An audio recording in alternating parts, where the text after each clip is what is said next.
Dr. Oz? Really? Seriously, Jeopardy? You're bringing on Dr. Oz as a guest host?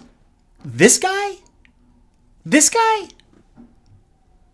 Look, I'm a Jeopardy alumnus. I'm a Jeopardy champion, and that's something I'm intensely proud of. Alex Trebek is a legend and a game show icon, and his face belongs on Mount Rushmore, for sure. And his replacement, whoever it is, should also be someone who, peddles in facts and stuff, not some snake oil salesman who peddles in misinformation and hearsay. Look, I know Ken Jennings a little bit. We had a moment on TV once that was probably neither of our best day. Well, so I know you're not a college man, I'm a high school dropout, but it's true. He's done absolutely fine as a guest host, and if they go with him as the regular host, then cool, that'd be great. But Alex himself specifically requested that his replacement not be another white guy, which I can honestly get behind. There are a ton of great hosts who are not straight white guys themselves, and having any one of them take over as the new permanent host would be an excellent move. There's been a ton of talk of LeVar Burton hosting, which would be great. He's wonderful. He'd be fantastic as the host,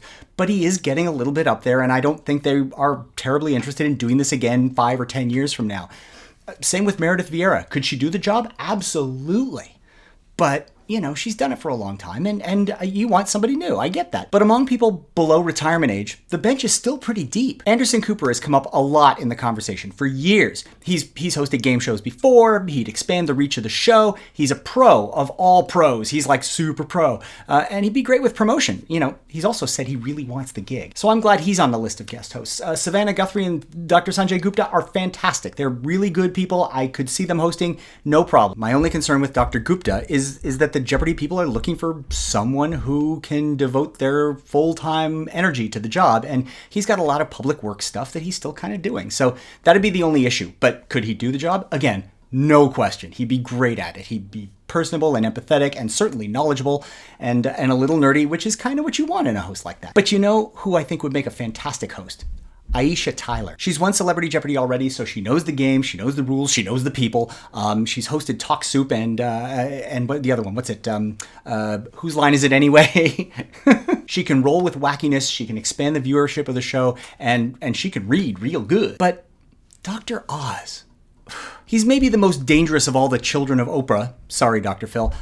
He's appeared in Scrubs every day on syndicated television in front of millions of people, just to sell his supplements and his snake oil. For someone with a doctorate who claims to be a doctor and an authority, he sure is not good at using facts to back up his assertions and his authority. And certainly the crap he sells to people who often really need some genuine help is at best counterproductive and at worst genuinely dangerous. Look, Jeopardy is a show about actual provable facts. It's an oasis from the sticky morass of the world, especially right now. And for those of us who really need, especially now, a set of truths that we can all agree on, those 61 questions in those 24 minutes every day, that's a firm piece of ground to stand on, and it's really important. The Great Pyramids are the only one of the original 7 wonders of the world that are still around. Miranda Cosgrove was the star and title character in the series iCarly.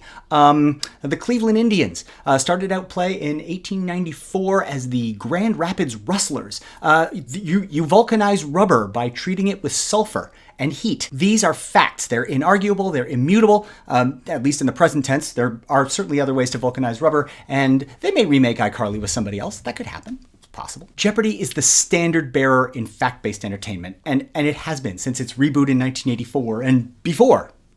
Art Fleming. It's the top. It's an arrow color. It's the top. It's a Coolidge dollar. I think that's right. I know Dr. Oz is popular among people that Jeopardy wants to do well with. But there's a lot of people who are popular that you don't want anywhere near a show like Jeopardy. By putting a faith healer, a pusher of pseudoscience and snake oil behind the podium, even for a week, you tarnish the legacy of America's smartest game show.